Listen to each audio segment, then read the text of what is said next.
நண்பா எப்படி இருக்கிறீங்க? உங்ககிட்ட எல்லாருக்கிட்டையும் ஒரு கேள்வி. அரசியல்னா என்ன? ஏன் இந்த கேள்வி கேட்குறேன்னா, அரசியல் புரிதல் உங்களுக்குலாம் இருக்கா? இல்லையா? அப்படின்ற சந்தேகம் எனக்கு அடிக்கடி வருது. நேத்து தளபதி அவர்கள் பார்த்தீங்கன்னா, டெல்லி போயிருக்காரு சிபிஐ விசாரணைக்கு. அது ஒரு சைடு போயிட்டுருக்கு.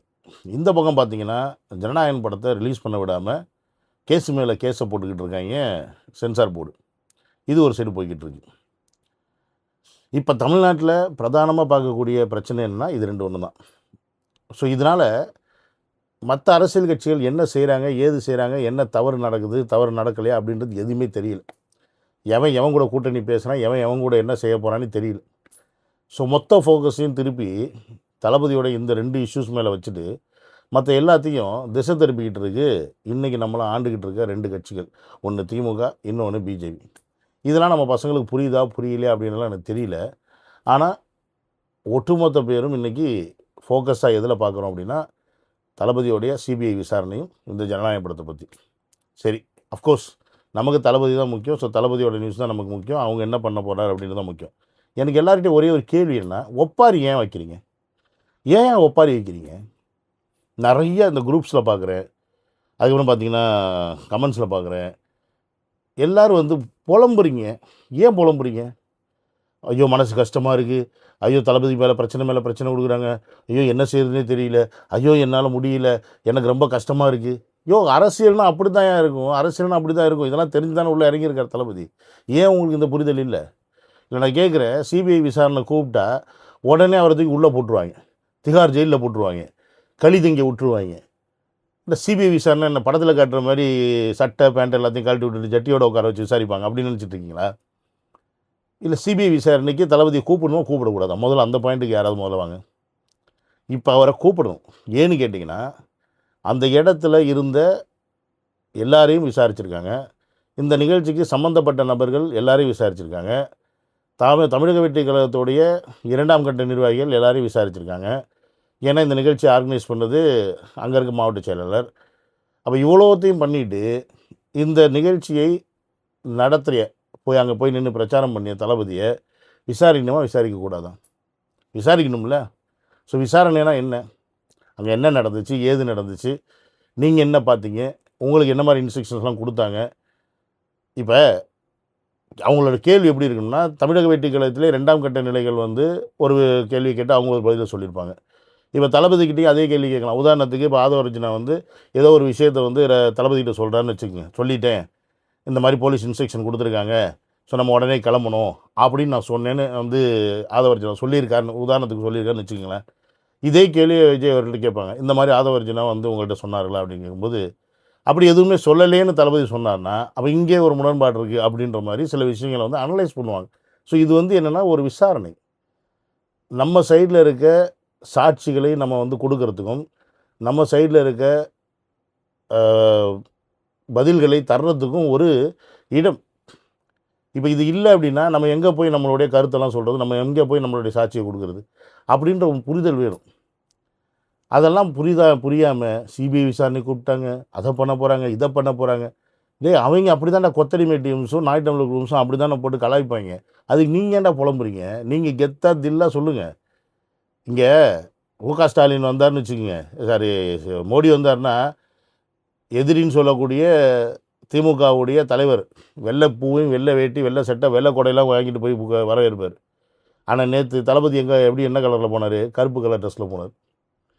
இது வரைக்கும் தளபதி 2 வாட்டி தான் கருப்பு கலர் ட்ரெஸ் போட்டுக்கார். ஒன்று பார்த்தீங்கன்னா இந்த அஜித்குமாரோடைய மரணம், லாக்அப் டெத் ஆகிடுச்சு பார்த்தீங்களா? லாக்அப் டெத் இல்லை, கோயிலில் வச்சு அடிச்சு கொண்டாங்க பார்த்தீங்களா? அதுக்கு ஒரு ஆர்ப்பாட்டம் பண்ணாங்களா? அதில் கருப்பு ட்ரெஸ் போட்டிருந்தார் தன்னுடைய எதிர்ப்பை காட்டுறதுக்கு. அதே மாதிரி இன்றைக்கி இந்த விஷயத்துக்கு இந்த விசாரணைக்கும் கருப்பு ட்ரெஸ்ஸை போட்டுட்டு போகிறார். கெத்தா தெம்பா தில்லா தனி ஆளாக போகிறார். புரியுதுல இல்லையா? அன்பில் மகேஷ் மாதிரி கொய்யா முய்யன்லாம் அழுவலை.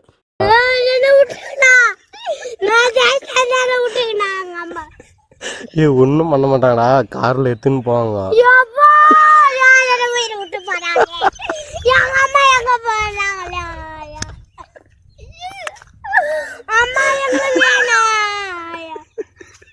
புரியுதா? ஸோ நம்ம தளபதி கெத்தா தில்லா தெம்பா இருக்கிறார். அவருக்கு இந்த விசாரணை முடிஞ்சிருச்சு அப்படின்னா அவருக்கு ஒரு மனசில் பாரம் இருக்கிறது குறைஞ்சிரும். அப்பா நமக்கு தெரிஞ்ச விஷயங்கள் எல்லாத்தையும் சொல்லியாச்சு, புரியுதுங்களா? ஸோ அவர் இன்னும் ஃபாஸ்ட்டாக அரசியல் வேலையில் இறங்குவார். இல்லைன்னா இவங்க என்ன பண்ணுவாங்க, இன்றைக்கி ஒரு விசாரணைன்னுவாங்க, அப்புறம் இன்னொரு டேட்டு கூப்பிட்டு இன்னொரு விசாரணைன்னுவாங்க, இப்படி பல டைம் வந்து இவரை டிஸ்டர்ப் பண்ணுறதுக்கான வேலையை வந்து செய்வாங்க. செய்யக்கூடிய ஆட்கள் தான். ஏன்னு கேட்டிங்கன்னா, அஃப்கோர்ஸ் எல்லாமே இன்றைக்கி சென்ட்ரல் கவர்மெண்ட்டோட கட்டுப்பாட்டில் இருக்குது. அதில் மாற்று கருத்தே கிடையாது. அதுக்கு முக்கியமான உதாரணம் இப்போ இருக்க சென்சார் போர்டு. புரியுதுங்களா? நீங்கள் சென்சார் போர்டில் படம் வருமா வராதா, நாளைக்கு வந்துடும் இன்றைக்கி வந்துடும் அப்படி இப்படின்னு சொல்லி புலம்பிக்கிட்டு இருக்கீங்க. புலம்பிக்கிட்டு இருக்கிறத தவிர நமக்கு வேறு ஆப்ஷன் இல்லை. ஏன்னு கேட்டிங்கன்னா, இன்றைக்கி நேற்று சுப்ரீம் கோர்ட்டில் வந்து கேவிஎன் வந்து கேஸ் போடுது, இந்த படத்தை வந்து ரிலீஸ் பண்ண சொல்லணும். ஆனால் சென்சார் போர்டு என்ன பதில் சொல்லுது? கேவிஎன் மனு பதில் தாக்கல் செய்யுது, எங்களுடைய தரப்பு வாதத்தை கேட்காம நீங்கள் எந்த தீர்ப்பும் கொடுக்கக்கூடாதுன்னு. அப்போ இந்த அளவுக்கு மும்முரமாக சென்சார் போர்டு வேலை பார்க்குதுன்னா, இதுக்கு முன்னாடி ஏதாவது ஒரு திரைப்படத்துக்கு இப்படி வேலை பார்த்துருக்கான்னு கேட்டிங்கன்னா பார்த்துருக்காது. நமக்கு தெரிஞ்ச வரலாறுல பார்க்கல. அப்போ இது பார்க்குது அப்படின்னா பர்பஸ்லி இந்த படத்தை வந்து டிலே பண்ணணும், பர்பஸ்லி இந்த படத்தை வந்து ரிலீஸே பண்ண விடாமல் கூட பண்ணலாம் அப்படின்ற எண்ணத்தில் வந்து அவங்க இருக்கிறாங்க. அதற்கு அவங்க எந்த எல்லைக்கும் போவாங்க, அது எந்த அளவுக்கு எக்ஸ்டெண்டுக்கும் எடுத்துகிட்டு போகிறதுக்கான முயற்சியை பார்ப்பாங்க. ஸோ அப்போ அவங்களுடைய வேலை இந்த படத்தை ரிலீஸ் பண்ண விடாமல் எப்படியாவது பண்ணணும். ஏன்னா இந்த படம் ஒரு அரசியல் கருத்து உள்ள படம். அந்த அரசியல் வந்து மக்களுக்கு போய் சேர்ந்துச்சு அப்படின்னா இன்றைக்கி ஆண்டுக்கிட்டு இருக்க கட்சிகளுக்கு பிரச்சனை வர்றதுக்கான வாய்ப்புகள் இருக்குது. அப்படின்றதுனால இந்த படத்தை வந்து எப்படியாவது ரிலீஸ் பண்ண விடாமல் பண்ணிடணும் அப்படின்ற ஒரு முயற்சியில் அவங்க இறங்கியிருக்காங்க. ஸோ இதை எல்லாத்தையும் முறியடிச்சுட்டு தான் நம்ம வந்து வெளியில் வரணும். இதெல்லாம் வந்து அரசியலில் ஃபேஸ் பண்ணி தான் ஆகணும். இப்போ இந்தந்த விஷயத்துக்கு உடனே தளபதி இந்த படத்துக்காக அது பின்னாடி ஓடுறது, இப்போ விசாரணைனா உடனே இது பின்னாடி ஓடுறதுன்னு இவர் அதுக்கு பின்னாடி போக முடியாது. அவருக்கு அரசியல் வேலைகள் இருக்குது. அப்போ இதெல்லாம் இப்போ இவ்வளோ சீக்கிரம் நடக்கிறதே நல்லது தான் எனக்கு தெரிஞ்சு. இந்த மாதத்துலேயே இதெல்லாம் நடத்திக்கிறாங்க. இதே இப்போ பிப்ரவரி மார்ச்சில் வந்து இதே மாதிரி தொல்லை கொடுத்தாங்கன்னா என்ன பண்ணுவீங்க? ஆனால் அப்போ வந்து அரசியலோட பீக்கான டைம். ஏன்னா ஏப்ரல் மாதம் எலெக்ஷன் வந்துடும். பட் இப்போயே இதெல்லாம் செஞ்சு முடிச்சிட்டாங்கன்னா, இப்போயே இதற்கான விஷயங்கள்லாம் வந்து தெளிவடைஞ்சிருச்சுன்னா நமக்கு அந்த டயத்தில் இன்னும் ஃப்ரீயாக இருக்கும். ஸோ நீங்கள் முதல்ல புலம்புறதை நிறுத்துங்க. நீங்கள் புலம்புறத பார்த்தா எனக்கு கடுப்பாக இருக்குது. என்னடா இப்படி புலம்புறீங்களேன்னு. இதெல்லாம் ஃபேஸ் பண்ணால் தான் அரசியல்வாதி. இதெல்லாம் ஃபேஸ் பண்ண தான் வளர முடியும். புரியுதுங்களா இல்லையா? இப்போ ஜனநாயகம் படத்தை போட்டு அவன் அடிக்க தான் மக்களுக்கு வந்து வெறுப்பு அதிகமாகும். பாண்டேவே சொல்லியிருக்காருல்ல, நீங்கள் தேவையில்லாமல் ஒரு தப்பு பண்ணிட்டீங்க, இப்படி தான் எம்ஜிஆருக்கு பண்ணீங்க, கடைசியில் அவர் என்ன பண்ணாருன்னு உங்களுக்கு தெரியும், இன்றைக்கி அதே தவிர விஜய்க்கு செய்கிறீங்கன்னு சொல்லி பாண்டேவே ஒரு பேட்டியில் சொல்கிறார். அப்போ அவங்களுக்கு தெரியுது. ஆனால் அதையும் மீறி இவங்க செய்கிறாங்க அப்படின்னா அதுக்கு என்ன காரணம் அப்படின்றது நல்லாவே தெரியும். ஒன்று இவங்க தளபதி போய் அடிபணிஞ்சு அங்கே போகணும், அது நடக்கிறதுக்கான வாய்ப்பே கிடையாது. இல்லைன்னா இளைஞர்கள் கொந்தளித்து ஏதாவது செய்யணும், அதுக்கான வாய்ப்பும் கிடையாது தமிழ்நாட்டில். ஏன்னா தமிழ்நாட்டில் இருக்கவங்க வந்து படித்து அறிவு உள்ளவங்க. அந்த பக்கம் இந்த பக்கம் இருக்கிற மாதிரி தற்கொலையும் கிடையாது. அது அவங்களுக்கு புரியலை. ஸோ இதெல்லாம் புரிஞ்சுக்கிங்க. ஆனால் உங்களுக்கு சில பேர் கேள்வி இருக்கும், என்னதான் இருந்தாலும் சிபிஐ விசாரணை நாளைக்கு தளபதி மேலேயே திருப்பி போட்டு அவரை தூக்கி கைது பண்ணிட மாட்டாங்களா, வச்சிட மாட்டாங்களான்னு யாருக்காவது கேள்விகள் இருந்துச்சுன்னா உங்களுக்கு நான் லாஸ்ட்டாக சொல்லிக்கிறேன், அவர் எங்கே தப்பு பண்ணார் அவரை கைது பண்ணுறதுக்கு? இவங்க எல்லாரும் சொல்கிற முட்டாப்பையில் சொல்கிற எல்லாம் ஒரே விஷயம் என்ன, அவர் லேட்டாக வந்தார். அவர் லேட்டாக வரல. போலீஸ் கொடுக்கப்பட்ட டைம் 3 மணிலேருந்து 10 மணி, 7 மணிக்கு வந்துட்டார். Which means he is on time. கோர்ட்டில் இந்த பாயிண்ட் வச்சா செல்லுபடியே ஆகாது. முதல்ல அது புரிஞ்சுக்கிங்க. He is on time. 3லேருந்து 10 மணிக்குள்ளே எப்போ வேணால் வரலாம். அது இப்போ அவருடைய விஷயம். அது இவங்க 4 மணி நேரம், இவங்க 7 மணி நேரம் லேட்டாக வந்துட்டார், 5 மணி நேரம் லேட்டாக வந்துட்டார்னா அதெல்லாம் வந்து கணக்கில் வராது. லேட்டாக வந்தால் கூட்டத்தை சேர விடாமல் பார்த்துக்கணும், அது காவல்துறையோட வேலை. அதில் தவறு விட்டுருச்சு. கூட்டம் வந்ததுக்கப்புறமா தளபதி உள்ளே வரும்போது இன்னும் கூட்டம் அதிகமாகுதுன்னா அதையும் தடுத்துருக்க வேண்டியது காவல்துறை வேலை. அதுலேயும் தவறு விட்டுருச்சு. இப்படி எல்லா தவறையுமே காவல்துறையும் சரி, அங்கே இருக்கிற அரசாங்கமும் சரி செய்ய வேண்டியதை விட்டுவிட்டு தளபதி லேட்டாக வந்தது தான் காரணம்னு சொன்னால் எந்த முட்டா போயிலாவது நம்ம உடனே சுப்ரீம் கோர்ட்டில் இருக்க ஜட்ஜுங்களாம் அந்தளவுக்கு அறிவு இல்லாமல் இருப்பாங்க. ஏன்னா அந்தளவுக்கு அவங்களுக்கு புரிதல் இல்லாமல் இருக்கும். அதனால தானே முதல் டைமே அவங்க இந்த இதை வச்சதுக்கு காரி துப்பி அனுப்பிட்டாங்க. ஏன் உங்களுக்கு இந்த புரிதல் இருக்க மாட்டேங்குது? ஸோ இங்கே தளபதி எந்த தவறும் செய்யலை கரூர் விஷயத்தில். சில பேர் சொல்கிறாங்க இந்த விஷயத்துக்கு தளபதி அவர்கள் பொறுப்பு ஏற்றுக்கணும் அப்படின்னு சொல்லி சொல்கிறாங்க. அஃப்கோர்ஸ் பொறுப்பு ஏற்றுக்கணும் தான். எதுக்கு? இந்த மாதிரி குறுகிய இடத்த கொடுத்ததுக்கு, அந்த இடத்துல பிரச்சாரம் பண்ணதுக்கு தளபதி பொறுப்பு ஏற்றுக்கணும் தான். அவங்க தமிழக வெற்றி கழகம் டிமாண்ட் பண்ணி ஈரோட்டில் எப்படி மிகப்பெரிய ஒரு இடத்த வாங்கி பண்ணாங்களோ அதே மாதிரி இடம் வேணும்னு கேட்டு அந்த செஞ்சுருக்கணும்.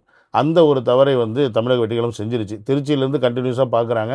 சின்ன இடத்த தான் வந்து காவல்துறை கொடுக்குது. இந்த அரசாங்கம் குறுகிய இடத்துல தான் கொடுக்குறாங்கன்னு தெரியுது. திருப்பி திருப்பி அவங்க கொடுக்குற அதே இடத்த நம்ம அக்செப்ட் பண்ணிக்கிட்டு நம்ம பண்ணது போன பார்த்தீங்களா பிரச்சாரம். அதுதான் நம்ம பண்ண மிக ஒரு தவறு.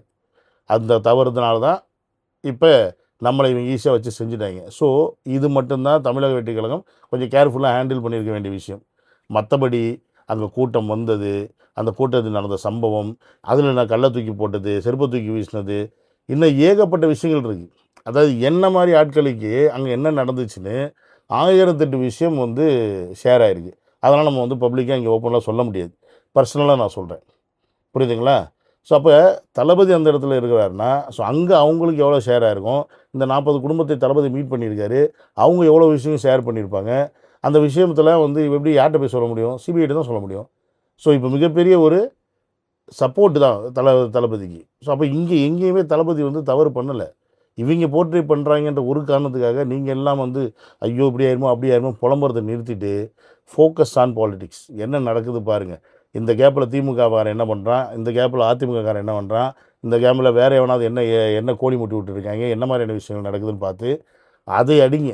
அதை செய்கிறத விட்டுவிட்டு இதை புலம்பிகிட்டே இருந்தீங்க அப்படின்னா நம்ம ஒன்றும் ஆக போகிறது கிடையாது. புரியுதுங்களா? தளபதி வந்து மிகப்பெரிய நம்பிக்கையோடு இருக்கிறதுக்கு காரணமே விர்ச்சுவல் வாரியர்ஸ் தான். இன்றைக்கி விர்ச்சுவல் வாரியர்ஸே உட்காந்து புலம்பிக்கிட்டு இருந்தீங்கன்னா என்ன பண்ண முடியும்? ஸோ புலம்புறதை ஸ்டாப் பண்ணிவிட்டு ஆக்டிவ் மோடில் இறங்கி அவங்கள அடிக்கிற வேலையை ஸ்டார்ட் பண்ணுங்கள். ஆட்டோமேட்டிக்காக எல்லாமே திருப்பி நம்ம ட்ராக் வரும் அப்படின்றத மறந்துடாதீங்க. ஸோ அதை நான் சொல்லி இதோட முடிச்சுக்கிறேன். ஏன்னா இதை 2-3 நாளாக நான் பார்த்துக்கிட்டே இருக்கேன். எனக்கே வந்து கடுப்பாக இருக்குது.